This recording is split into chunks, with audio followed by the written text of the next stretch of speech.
Throughout this semester, we have talked a lot about curriculum and how it plays a role in the classroom. Before this course, I viewed curriculum as a document that told teachers what to teach in their classrooms and that it gave an outline for what the students should know by a certain time throughout the year. I thought that the curriculum was to be used as is and that it wasn't something you were allowed to change. Through the lectures and seminars, I have learned that there are many ways of viewing the curriculum and that I had been viewing the curriculum as product. The discussions in seminars and the curriculum critique assignment have also taught me that there are flaws within the curriculum, and it is because of these flaws that there are some identities that aren't included in the learning.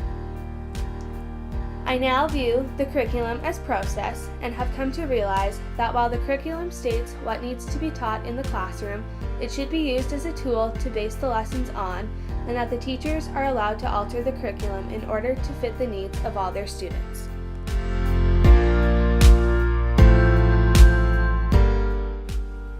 Another topic we have discussed in this class is the problem of single stories.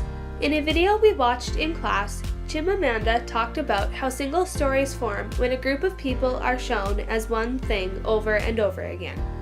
She mentioned how single stories create stereotypes, which make one story about a group of people become the only story that is told. In my blog, I talked about the importance of understanding how our experiences with single stories affect how we see things. Until I watched this video, I didn't realize that the literature I read and the things that I saw in the media affect how I view certain groups of people. As teachers, it's important that we provide students with the whole story rather than part of one, as this will help to break the stereotypes that are created by single stories.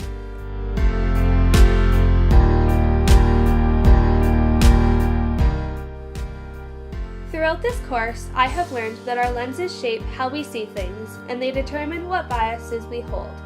I learned that it's important to critically examine these lenses, even though this may be uncomfortable at times. I like to think of myself as a pretty open-minded person, and because of this, I found it difficult to admit that I still had some biases that determined how I view certain people. Another thing that I learned throughout this course was that teachers unknowingly pass their own biases onto their students. While it was difficult for me to admit that I had my own biases, I found it very beneficial to understand what they are so that I can prevent them from being passed on to my future students. This course has been very beneficial in my journey of becoming a teacher. I have learned that although it may be difficult to do so, it's important to question the way that I view things, because having an open mind will allow for more possibilities for my teaching, as well as being able to understand my students. As I continue on my journey to becoming a teacher, I will constantly be learning and growing as long as I am able to keep an open mind to new ideas and concepts.